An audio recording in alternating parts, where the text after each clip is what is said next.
Oi, tudo bem com você? Muito bom dia, boa tarde ou boa noite, não sei que horas que você estará assistindo a esse vídeo. Seja muito bem-vindo e bem-vinda aqui ao meu canal no YouTube. Para quem não me conhece, eu sou Almeno Campos, jornalista esportivo daqui do Rio de Janeiro. Faço parte da equipe de transmissões da MS Web Rádio, que é uma web rádio lá do Mato Grosso do Sul, e faço transmissões de alguns jogos que acontecem aqui no Rio de Janeiro.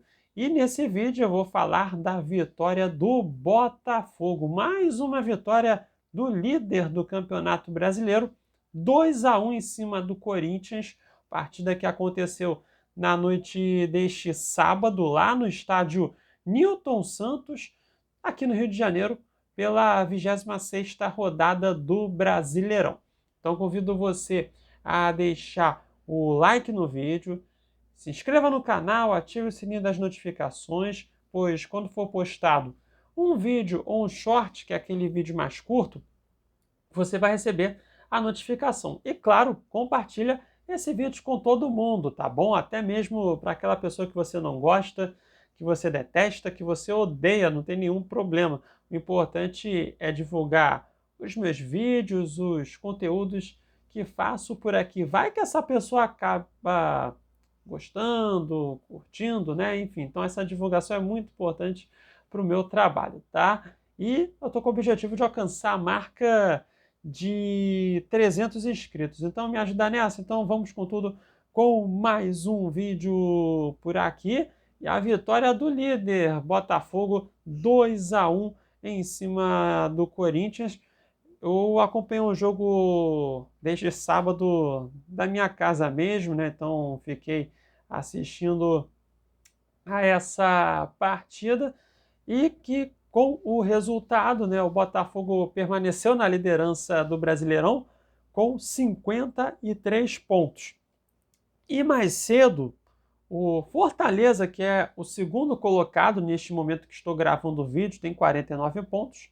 Fortaleza empatou fora de casa com o Atlético Paranaense em 1-1, jogo que aconteceu lá na Liga Arena, em Curitiba, no Paraná. Então pode até mesmo acontecer do Fortaleza perder essa segunda colocação, caso o Palmeiras derrote o Criciúma neste domingo. Então pode acontecer mesmo do Palmeiras alcançar a segunda colocação com 50 pontos, ficar 3 pontos atrás do líder Botafogo. Mas Botafogo conseguindo essa vitória importantíssima.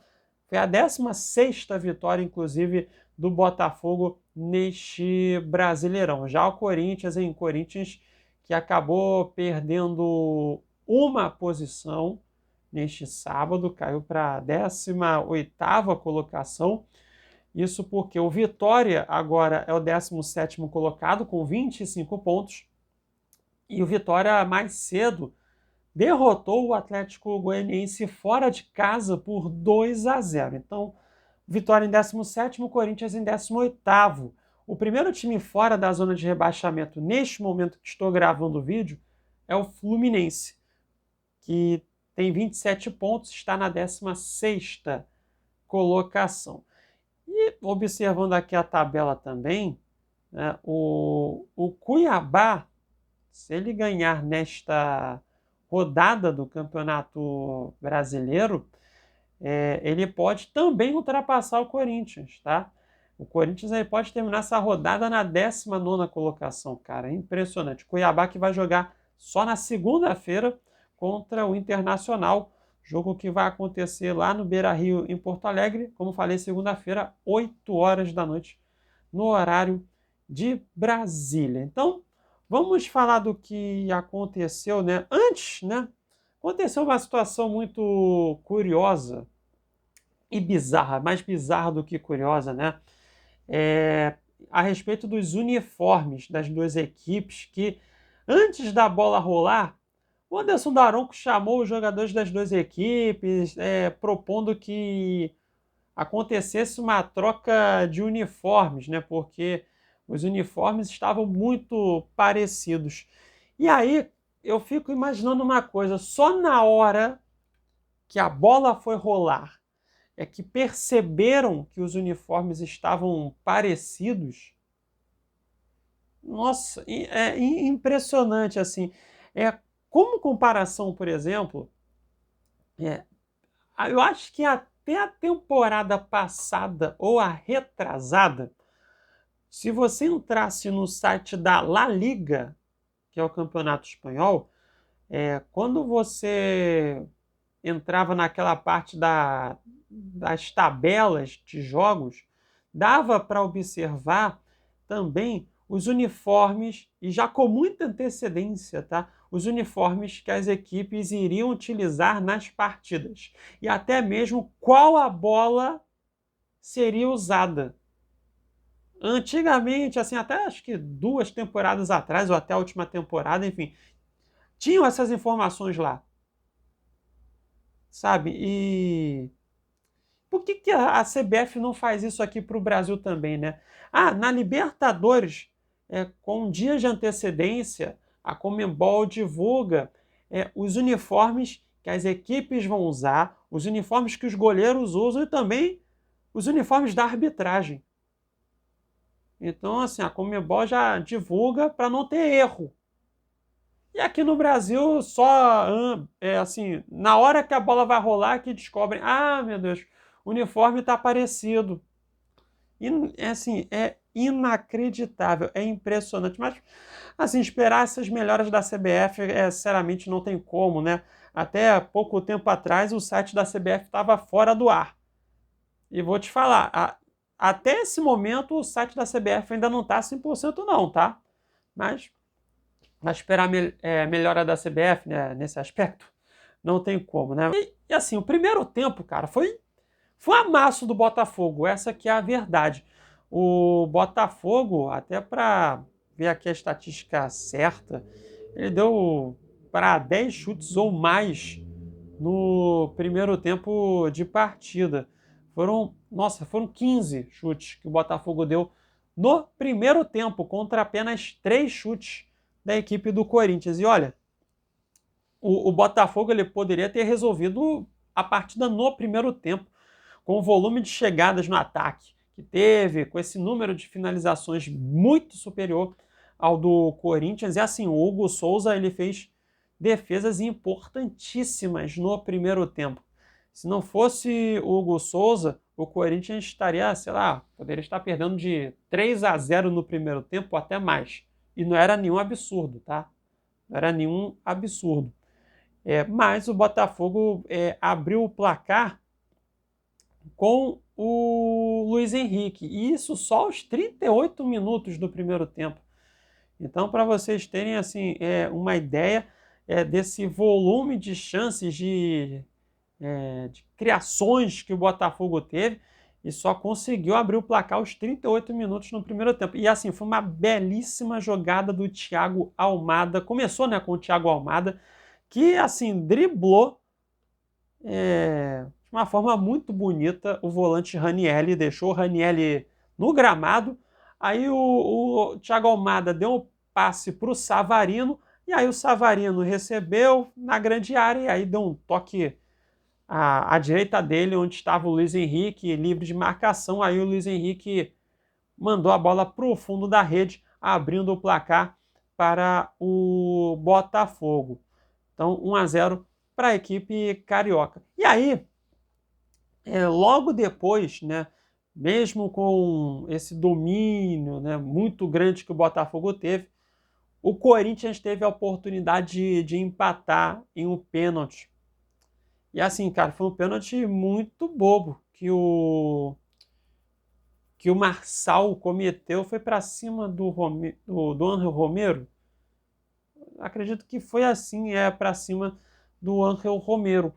E o lance que acabou sendo ali marcado o pênalti, né? O Anderson Daronco marcou o pênalti, nem teve a revisão lá no VAR, né? O Anderson Daronco não foi lá pro VAR rever a jogada, assim, foi um pênalti bem idiota, sabe? Do Marçal ali para cima do jogador do Corinthians. E aí, cara, veio a cobrança de pênalti. Que aí foi lá, o Ángel Romero bateu o pênalti. E aí foi daquele jeito, né? Com aquela calma, muita calma, muita calma. E aí bateu fraquinho o pênalti. É claro, o John, ele teve todo o mérito para pegar o pênalti, para defender, para espalmar a bola, tá? Mas assim, cara, foi uma displicência o Ángel Romero bater esse pênalti, não? Não sei o que vocês acharam, mas nossa, foi uma displicência. Sabe? Não dá, não tinha como o jogador bater lá do jeito que bateu, sabe? Claro, o John teve todo o mérito, como falei, para defender, para espalmar o pênalti. Aliás, foi o primeiro pênalti defendido pelo John na carreira dele como profissional. Então, esse detalhe a mais, e aí o John fazendo uma defesa importantíssima. E aí entra muito no campo da possibilidade do si, né? Se o Corinthians marca o gol de empate no final do primeiro tempo, aí talvez o cenário do jogo seria diferente. Talvez, aí a gente entra muito no campo da possibilidade, mas enfim. Então, terminou o primeiro tempo com 1-0 para a equipe do Botafogo, que poderia ser um placar bem maior, tá? Poderia ter sido um placar bem maior, sem dúvida nenhuma.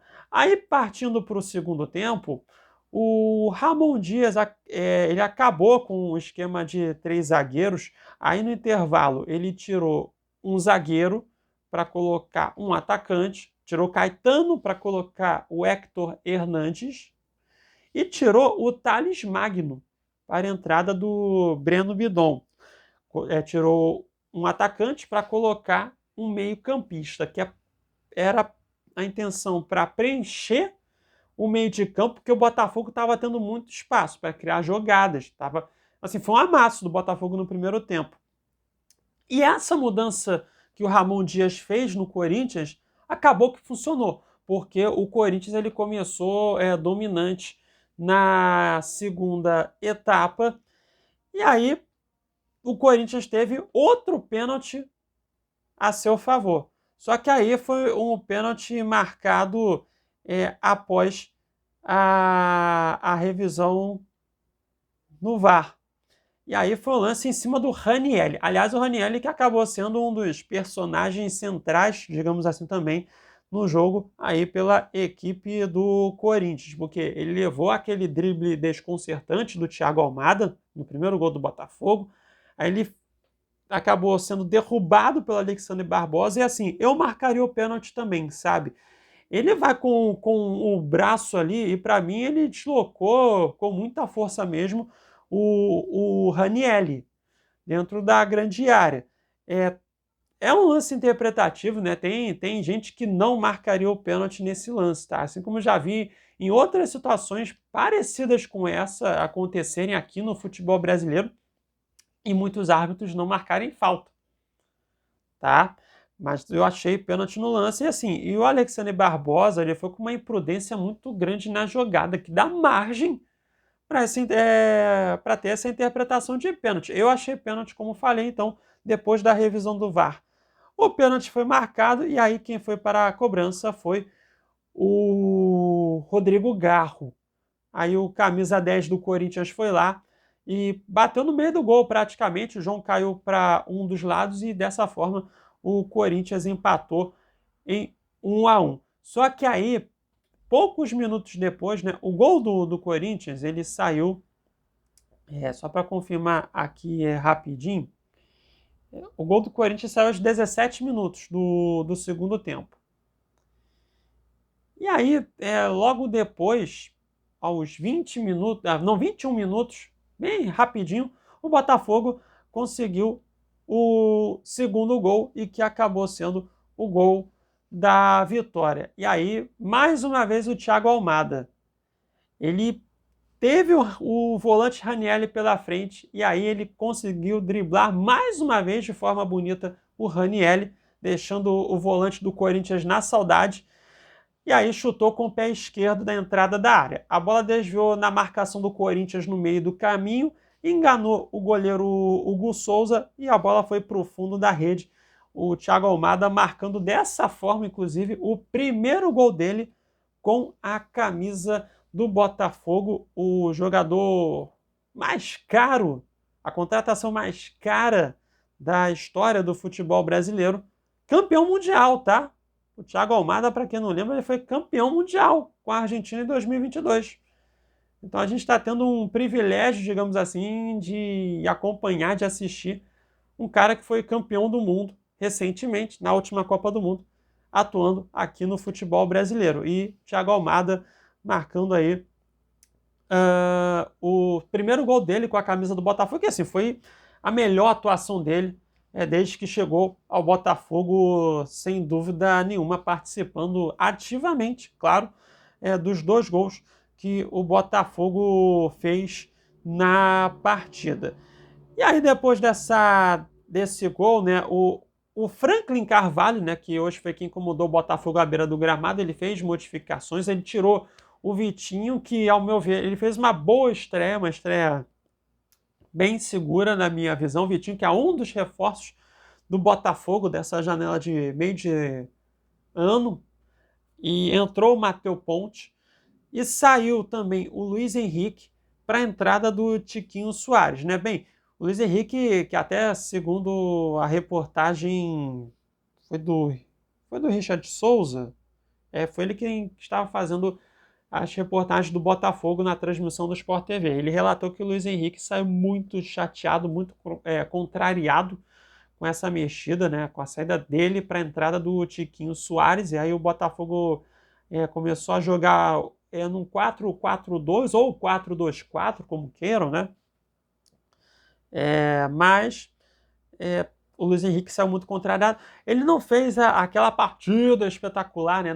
Apesar de ter feito o gol, né? Não foi aquela partida espetacular do Luiz Henrique, retornando, né, após a data FIFA da seleção brasileira, que, aliás, acho que foi um ponto positivo, né, para mim, da última data FIFA na seleção brasileira. Foi o Luiz Henrique, porque contra o Paraguai ele não se escondeu, não se intimidou, foi o único que foi partir para cima do Paraguai, sabe? Que tentou, batalhou, enfim, foi o melhor do Brasil no último jogo contra o Paraguai, né? Então, tá aí esse detalhe a respeito do Luiz Henrique. Depois o Ramon Dias, ele tirou o Ranielli. Cara, o Ranielli hoje vai ter muito pesadelo com o Thiago Almada, cara. Assim, Ranielli, apesar de ele participou do lance do pênalti, o segundo pênalti do Corinthians, né? Mas, cara, assim, para marcar o Thiago Almada hoje, ele não foi bem, não. Não foi bem. Aí teve a estreia do André Carrilho, atacante peruano, foi uma das contratações do Corinthians nessa janela de meio de ano. Depois o Botafogo, né, teve a saída do Marçal para a entrada do Alex Telles, aí teve a estreia do Alex Telles. Cara, baita contratação que o Botafogo fez, hein, cara? Essa do Alex Telles, hein? É um lateral que jogou a última Copa do Mundo com a seleção brasileira, né? Foi convocado, né, na última Copa do Mundo. É um lateral esquerdo também com muito potencial para ser convocado para a seleção, até porque se chama Guilherme Arana, se chama o Wendel, pode chamar o Alex Telles também, né? Essa é a minha opinião. Então o Alex Telles aí estreando na equipe do Botafogo. Depois teve a saída do Danilo Barbosa para a entrada do Alan e a saída do Savarino para a entrada do Tietê, né? Foram as mexidas do Botafogo. E no Corinthians também logo depois saiu o José Martínez para colocar o Igor Coronado e saiu o Ángel Romero para colocar o Pedro Raul, cara. Meu Deus, o Corinthians gasta um caminhão de dinheiro pelo Pedro Raul, cara. Ai, meu Deus do céu, cara.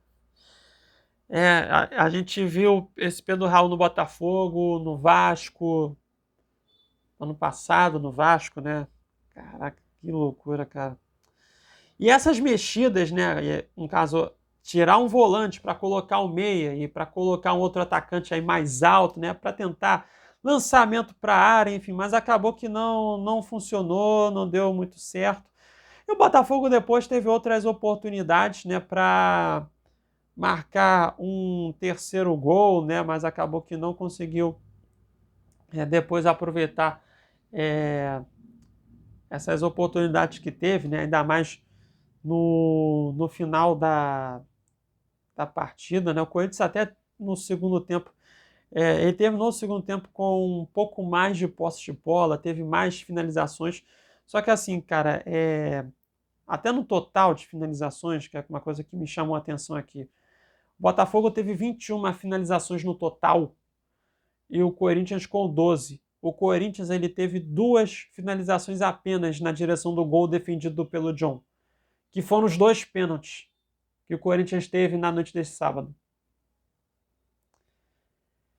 É muito pouco, sabe? É muito pouco mesmo. Enfim, então o Botafogo, pelo que apresentou no primeiro tempo, mereceu a vitória na noite deste sábado, segue na liderança do Campeonato Brasileiro.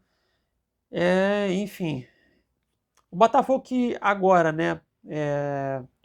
Só alguns outros detalhes também, né? Que eu já deixar de passar aqui em relação aos cartões, né? Que aconteceram na partida. O Marlon Freitas, após a marcação do segundo pênalti para o Corinthians, ele reclamou. E agora tem aquela recomendação da arbitragem, né? Até para confirmar aqui.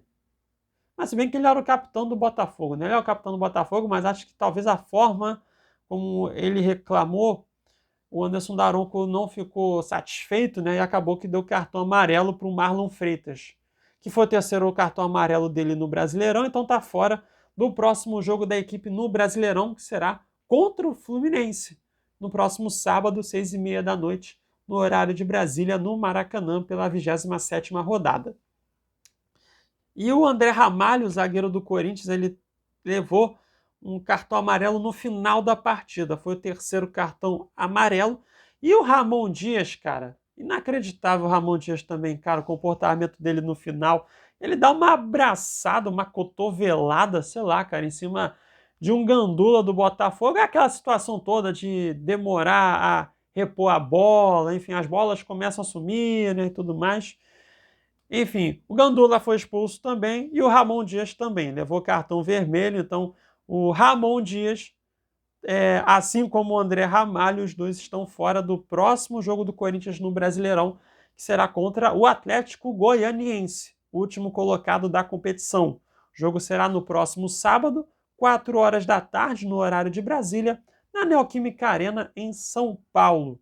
E aí vai ter a volta também do filho dele, né, o Emiliano Dias, que estava suspenso para o jogo de hoje, mas vai voltar a ficar no banco de reservas. Então é ele quem vai comandar, o Emiliano, né, é quem vai comandar o Corinthians nesse compromisso pelo Brasileirão.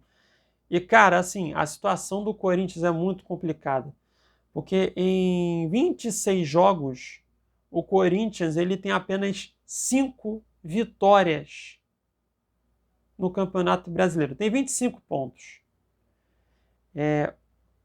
Tem aquele número mágico dos 45 pontos para você se livrar do rebaixamento, que pode ser uma quantidade menor, né? Já aconteceram em diversos anos de equipes escaparem do rebaixamento com 42, 43 pontos. Mas para alcançar o número mágico, faltam 20 pontos.